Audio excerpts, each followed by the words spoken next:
할렐루야. 예, 우리 송구영 신예배 때 우리 함께 인사 나누신 분들이 있지만 또 오늘 처음 또 뵙는 분들이 있으니 우리 한번 옆에 분들과 함께 인사 나누겠습니다. 새해 복 많이 받으십시오.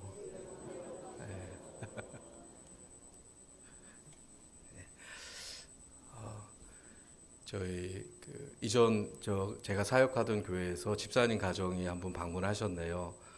집사님 새해 복 많이 받으십시오. 오늘 함께 나눌 말씀은 마태복음 5장 1절에서 3절까지 말씀입니다. 심령이 가난한 자는 복이 있나니 라는 제목으로 함께 좀 은혜를 나누겠습니다. 우리 방금도 옆에 분들과 인사하셨죠. 새해 복 많이 받으십시오 이렇게 인사했는데요. 새해가 되면서 가장 많이 들으셨던 인사 말씀이시죠. 새해 복 많이 받으세요 하고 저도 그 인사를 정말 많이 했습니다. 그리고 또 많이 들었어요. 새해 복 많이 받으세요 라는 인사를 들을 때 제가 네 하고 웃으면서 대답하고 저도 그렇게 인사를 건네고 했는데 제가 마음속에 이번에는 유독 그런 질문이 진지하게 생겼습니다. 어떤 질문이냐면 네 라고 대답하고 웃었는데 나는 지금 무슨 복을 받고 싶은 건가? 어떤 복을 받고 싶은가? 여러분 어떠세요? 제가 한번 여러분들에게 여쭤보겠습니다. 여러분 어떤 복을 받고 싶으십니까? 여러 가지가 생각이 나시죠? 요즘 저에게 안부를 묻는 지인들이 종종 계셔요. 가장 많이 하는 질문이 무엇이냐면 새로운 목회지는 어떠냐 이런 질문이에요. 잘 적응하고 계십니까? 뭐 이런 질문이고 바쁘지 않느냐, 힘들지 않느냐 이런 여러 가지 질문을 하세요. 그때마다 제가 대답하는 한 가지 대답이 있습니다. 제가 이렇게 얘기해요. 뭐 그 어디나 하늘나라지. 여러분 아멘도 안 하시네요.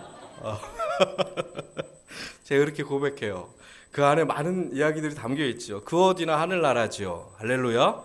주 예수와 동행하니 여기도 하늘나라 거기도 하늘나라. 여러분 근데 사실 이 고백은 저만의 고백은 아니죠. 여러분들이 살아가시면서 늘 하시는 고백이지 않습니까? 주 예수와 동행하니. 이렇게 합이 잘 맞네요. 저 첫 해부터 그죠? 주 예수와 동행하니 그 어디나 하늘나라. 여러분 저와 여러분은 이미 주 예수와 동행하고 있고요. 그 어디나 하늘나라라고 고백하죠.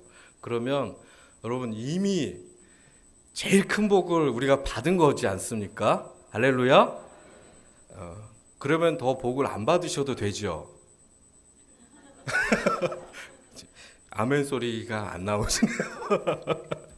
예, 여러분 복의 근원이신 우리 예수님께서 우리와 동행하시고 이미 저희가 복을 누리고 살아요. 그럼에도 불구하고 예수님과 함께 그 어디나 하늘나라라는 것을 알고 고백하지만 그렇다고 해서 복을 이제 그만 받아도 된다라고 말하기에는 뭔가 조금 주저되고 곤란함이 있으시죠. 예, 솔직하게 그러실 거예요. 그러면 이렇게 한번 질문해 볼게요. 여러분 이미 예수님과 동행하며 그 어디나 하늘나라를 살아가고 있는 성도들은 그러면 어떤 복을 받고 싶어야 할까요? 다른 말로 표현하면 어떤 복을 구하며 살아야 하겠습니까? 오늘 마태복음 5장에 보면요. 예수님께서 말씀하신 8가지 복이 쭉 기록이 되어 있습니다. 그래서 우리가 이 본문을 주로 뭐라 하죠? 팔복의 말씀이라 부르는데요.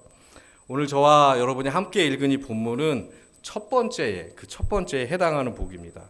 우리가 서두에서 이렇게 질문했죠. 우리가 어떤 복을 구해야 할까?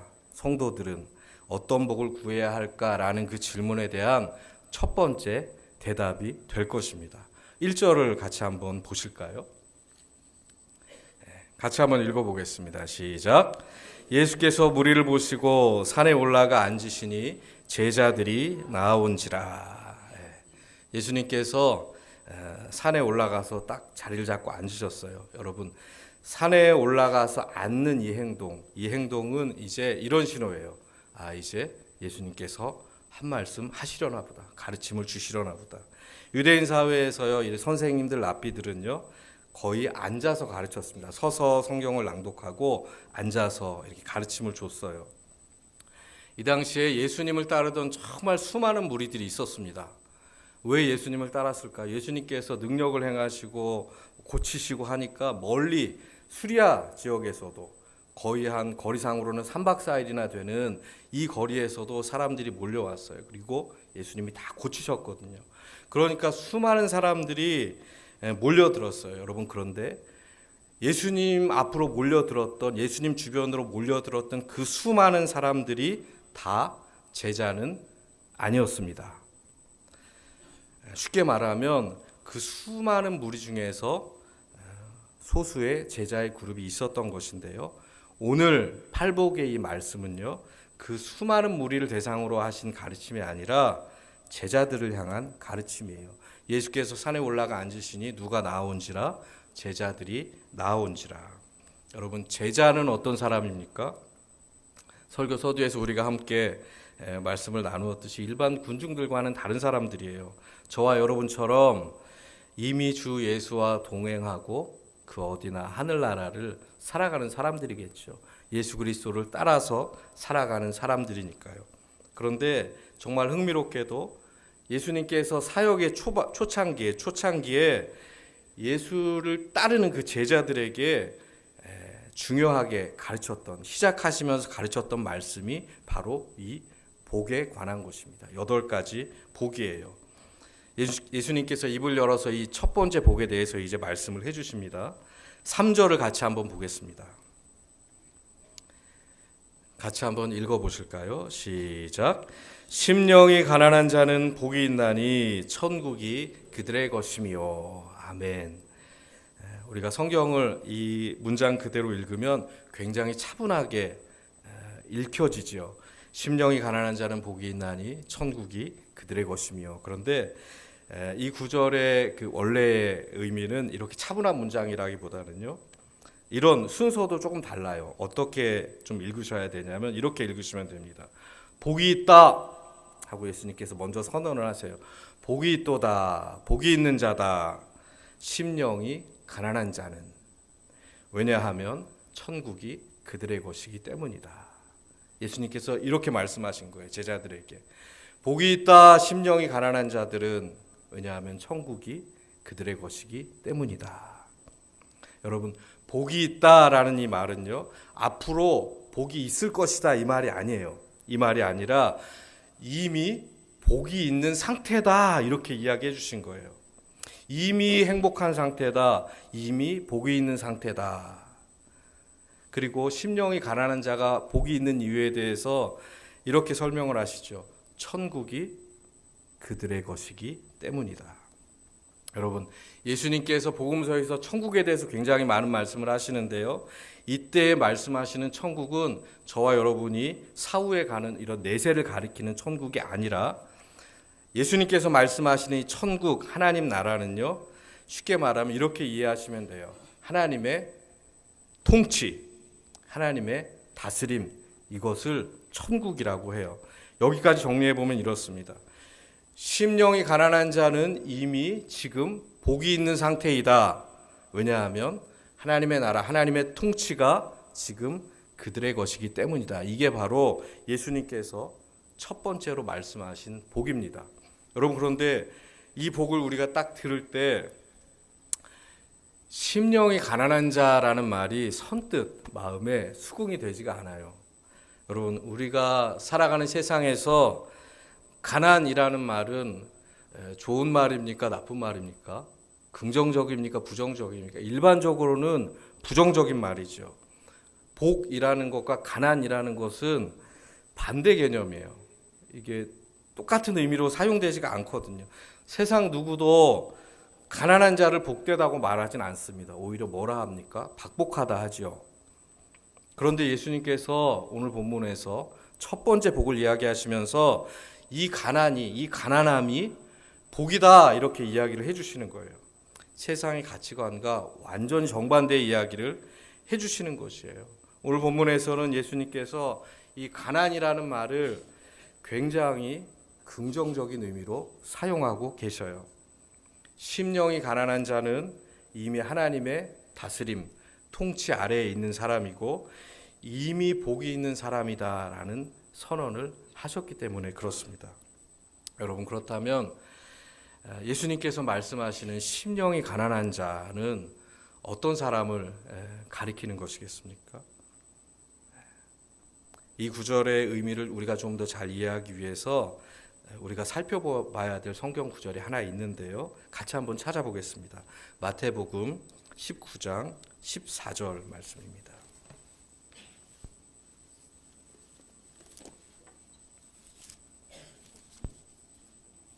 마태복음 19장 14절 말씀이에요.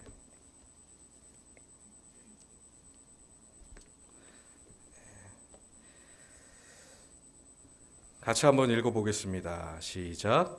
예수께서 이르시되 어린아이들을 용납하고 내게 오는 것을 금하지 말라. 천국이 이런 사람의 것이니라 하시고. 여러분, 예수님의 이 말씀에 따르면 천국은 누구의 것입니까? 어린아이와 같은 사람의 것이에요. 이 마태복음 19장 14절에서 천국은 어린아이와 같은 사람의 것인데, 또 마태복음 5장 3절에서는 예수님이 뭐라고 말씀하십니까? 천국은 어떤 사람의 것이에요? 심령이 가난한 자의 것이라고 말씀하셨죠. 여러분, 그러면 이 두 말씀을 우리가 같이 좀 생각을 해보면 어린아이와 같은 사람은 곧 어떤 사람입니까? 심령이 가난한 자고요. 그리고 이 심령이 가난한 자는 천국이 그들의 것이 되는 것이죠. 심령이 가난한 자라는 말을 우리가 가장 잘 이해할 수 있는 표현은 어린아이와 같은 자가 될 것입니다. 여러분, 어린아이, 갓난아기도 좋고요. 어린아이를 한번 여러분 떠올려 보십시오. 이 어린아이는 어떤 의미에서 정말 가난하지요. 왜 가난합니까? 이 어린아이가 모아놓은 재산이 있습니까? 사회적 지위도 없고요. 그리고 사실 어린아이는 힘도 없어요. 스스로 살아갈 능력이 없는 상태잖아요. 말 그대로 정말로 가난한 상태이죠. 부모의 돌봄이 없이는 하루도 살 수 없는 이런 어찌 보면 무력한 상태예요. 여러분, 그런데요, 역설적이게도 이 아이는 지금 굉장히 가난한 상태인데 동시에 복이 있는 상태에 있는 것이에요. 왜 그러냐면 이 어린아이는 지금 자신의 그 처지를 알고 가난한 심령으로 누구만을 의지하고 누구만을 찾습니까? 어머니만을 찾아요. 엄마를 찾고요. 부모만을 찾아요. 부모님을 전적으로 의지할 수 있는 상태가 바로 지금 이 어린아이의 상태예요. 할렐루야. 여러분, 여기까지 이해가 되시죠? 그러면 이 어린아이의 부모가 이 어린아이를 어떻게 하겠습니까? 이제 돌보겠죠. 여러분, 그것과 마찬가지입니다. 심령이 가난한 자는요, 말 그대로 가난한 마음이에요. 가난한 심령이에요. 그런데 역설적이게도 그는 이미 이 가난한 마음을 가지고 있는 이 상태가 이미 복이 있는 상태예요. 왜 그렇습니까? 이 가난한 마음으로 하나님 없이는 내가 살 수 없는 존재라는 것을 깊이 깨닫고요. 마치 어린아이가 전적으로 부모를 의지하듯이 전적으로 하나님을 의지할 수밖에 없는 상태이기 때문에 그렇습니다. 하나님 말고는 세상에 의지할 자원이 하나도 없는 상태, 이 상태가 바로 가난한 상태예요. 심령이 가난한 자가 되는 것입니다. 그때 비로소 무엇이 임합니까? 천국, 하나님의 통치가 그 사람에게 임하는 것이에요. 이것이 바로 심령이 가난한 자가 복이 있다라는 예수님의 말씀에 담겨 있는 가르침입니다. 여러분, 오늘 서두에서 이런 질문을 드렸지요. 이 땅에서 그리스도인으로 살아가는 저와 여러분이 구해야 할 복이 무엇인가? 첫 번째 복이 무엇인가? 심령이 가난한 자의 복입니다. 할렐루야. 하나님 없이는 나는 정말 아무것도 아닌 존재구나. 이것을 마음에 깊이 깨닫고요. 하나님을 전적으로 의지하는 그 상태, 심령이 가난한 자, 그것이 바로 성경이 말해주는 첫 번째의 복이에요. 누가복음 12장 20절에 이런 말씀이 있습니다. 같이 한번 찾아보겠습니다. 누가복음 12장 20절입니다.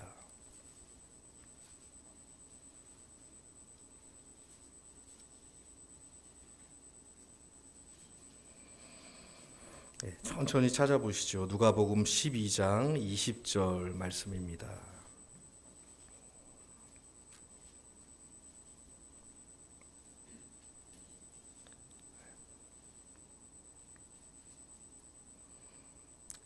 다 같이 한번 읽어보겠습니다. 시작. 하나님은 이르시되 어리석은 자여 오늘 밤에 내 영혼을 도로 찾으리니 그러면 내 준비한 것이 누구의 것이 되겠느냐 하셨으니. 여러분, 이 말씀은요, 자신의 부를 자랑하는, 나는 가난하지 않다, 나는 부하다라고 자랑하는 사람들을 향해서 하시는 말씀이거든요.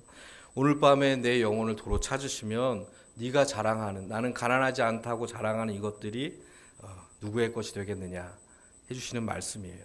여러분, 이 땅에서 저와 여러분의 소유가 아무리 많아도요, 저와 여러분의 가진 지식이 아무리 깊어도 여러분, 하나님 없이는 된 것이 없습니다. 하나님께서 도로 찾으시면 아무것도 남지가 않을 거예요. 하나님 앞에서 내가 가난한 자라는 사실을 깊이 깨닫고, 내가 하나님 없이는 살 수 없는 존재이구나, 이것을 철저하게 인정하고 하나님만 의지하는 그 순간이 저와 여러분이 가난한 자가 되는 그 시작점이 되는 것이고요. 그때에 비로소 하나님의 통치가 시작이 되는 것입니다. 그리고 진정한 의미에서 그때부터 복된 인생이 시작되는 것이에요. 여러분, 이 모든 복이 굉장히 역설적이게도 가난한 심령에서 시작이 돼요. 그것이 바로 저와 여러분이 하나님께 구해야 할 팔복의 첫 번째 복입니다. 아멘. 여러분, 심령이 가난한 자가 되시는 은혜가 저와 여러분에게 있기를 축원합니다. 여러분, 이 첫 번째 복이요, 실제로 인간의 역사 속에서 어떤 방식으로 작동하는지 아주 잘 보여준 사건이 하나 있었습니다. 제가 그 사건을, 성경에 있는 사건이에요, 오늘 여러분들에게 하나 말씀을 드리도록 하겠습니다. 구약 성경에 기록된 출애굽 사건입니다. 여러분 잘 아시지요? 제가 출애굽의 이야기를 다시 설명드리지 않아도 여러분들이 이미 다 아실 거예요. 이스라엘 백성들이 몇 년간 애굽에서 종살이를 합니까? 430년, 긴 시간의 이 종살이의 종지부를 찍고 애굽에서 나옵니다. 여러분, 얼마나 기쁜 날입니까? 그래서 쭉 이제 막 애굽 사람들에게 재물을 얻어서 나와요.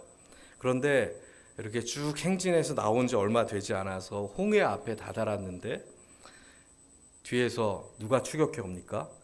애굽의 군대가 추격해 와요. 이게 다시 잡아갈 목적인지 죽일 목적인지는 모르겠는데 어쨌든 추격해 와요. 애굽에서 나오면 그게 복인 줄 알았는데 다시 지금 또 죽게 생긴 거예요. 사면초가의 상황이죠. 앞으로 가면 바다에 빠져 죽고 뒤로 가면 애국 군대에 어떤 방식으로든지 죽게 되는 상황이죠. 여러분, 이 상황을 세상 어느 누가 복 있는 상태라고 말하겠습니까? 복이 없는 상태죠. 이 상태 자체는요. 좀 아무 갈 데가 없잖아요. 의지할 데가 없잖아요. 그리고 이 위기를 어떻게 해결할 수 있는 아무 자원이 없잖아요. 그렇죠? 그런데 이 상황에서 이스라엘 백성들이 지금 어떤 마음의 상태가 될까요? 말 그대로 이 백성들이, 이 공동체 전체가 가난한 심령이 되는 것입니다. 왜 그럴까요? 하나님 말고는 지금 의지할 데가 하나도 없는 그런 상황이 돼버린 거예요. 하나님만 전적으로 의지할 수밖에 없는 상태가 된 거예요. 자이든 타이든 가난한 심령이 된 것이에요. 여러분, 이 순간에 오늘 예수님께서 말씀하셨던 이 팔복, 첫 번째 이 복이요, 마치 공식처럼 작동을 합니다. 어떻게 작동하냐면요, 이스라엘 공동체가 전체가 다 하나님을 의지하는 가난한 심령이 돼요. 그래서 하나님의 도우심을 구하죠. 왜냐하면 하나님 한 분밖에 의지할 사람이 없으니까. 심령이 가난한 자가 된 것입니다. 그때가 바로 복 있는 상태로의 진입이 된 것이에요. 여러분, 이 심령이 가난한 자의 상태, 복이 있는 자의 상태가 되었을 때 어떤 일이 벌어집니까? 하나님의 통치가 그때 시작이 돼요. 대반전이 일어나죠. 홍해가 갈라지고요.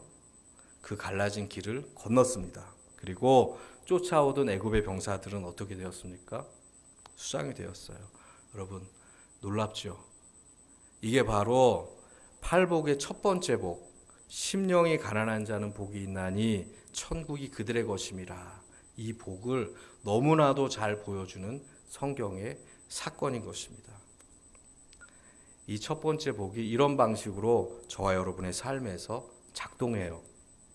여러분, 2026년도 한 해 사랑하는 우리 성도들, 이 복의 주인공들이 되시기를 축복합니다. 아멘. 이렇게 축복하려면 제가 이렇게 말씀드려야 돼요. 여러분, 가난한 자들이 되시기 바랍니다. 아멘이 조금 작아지시네요.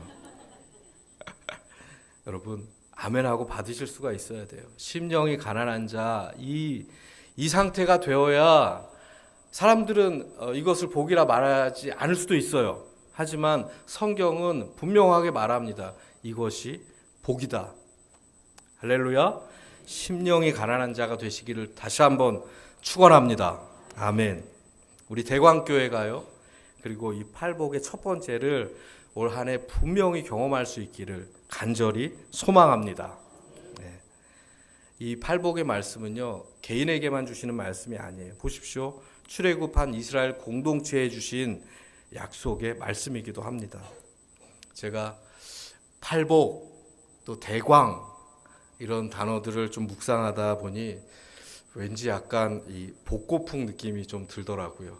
대광, 팔복, 여기다 이자를 붙이면 대광이, 팔복이 뭐 이렇게 되는데요. 여러분, 뭐 좋습니다. 원래 요즘에는 복고가 더 좋은 거 아닙니까? 팔복을 누리는 대광교회 어떠세요? 저는 이 구절을 생각하는데 막 가슴이 뛰더라고요. 안 뛰시네요. 여러분들이 지금 마음이 안 뛰고 계시네요. 다시 한번 말씀드려 볼게요. 팔복을 누리는 대광교회. 아멘. 여러분, 우리 교회가요, 정말 가난한 심령이 되었으면 좋겠고요. 그런 마음으로, 같은 마음으로, 똑같이 가난한 마음으로 우리 함께 하나님을 의지하는 그런 심령이 가난한 자들의 공동체가 되었으면 좋겠습니다. 2026년도에 저의 바람이고요. 여러분들의 바람이 되시면 좋겠어요. 가난한 심령으로 여러분 삶의 자리에서도요, 가정에서도, 직장에서도, 사업장에서도 여러분 누구를 만나든지 무엇을 하시든지 전적으로 하나님만 의지하며 살아가십시오. 아멘. 그런 인생이 바로 성경이 예수님께서 말씀하신 그 복의 주인공이 되는 인생이에요. 우리 오늘은 옆에 분들과 한번 이렇게 인사합시다. 심령이 가난한 자가 복이 있습니다. 아멘. 2026년도 한 해 가난한 심령 위에 임하시는 하나님의 통치, 그 하나님의 나라, 그 나라가 여러분의 가정과 직장과 사업장 위에, 그리고 무엇보다도 간절히 소망하기는 우리 대광교회 위에 충만하게 함께 하시기를 예수 그리스도의 이름으로 간절히 축원합니다. 기도하겠습니다.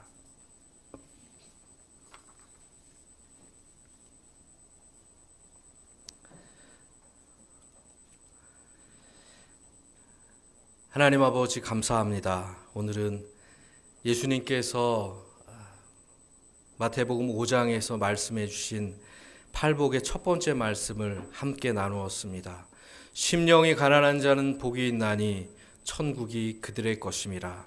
아버지 하나님, 2026년도 첫 번째 주일 예배에 하나님께서 주신 이 말씀을 우리 교회 공동체가 마음에 깊이 담기를 소망합니다. 올 한 해 하나님 앞에서 또 사람들 앞에서 심령이 가난한 자로 살아갈 수 있도록 주님 저희들의 삶을 인도하여 주시옵소서. 내 힘을 의지하지 않고 내가 가진 자원을 의지하지 않고 오직 하나님 한 분만 의지하는 그런 하나님의 신실한 백성 될 수 있도록 주님 인도하여 주시고, 하나님께서 통치하시는 그 놀라운 복을 올 한 해 넉넉히 누리며 살아갈 수 있도록 하나님 역사하여 주시옵소서. 예수님의 이름으로 기도하옵나이다.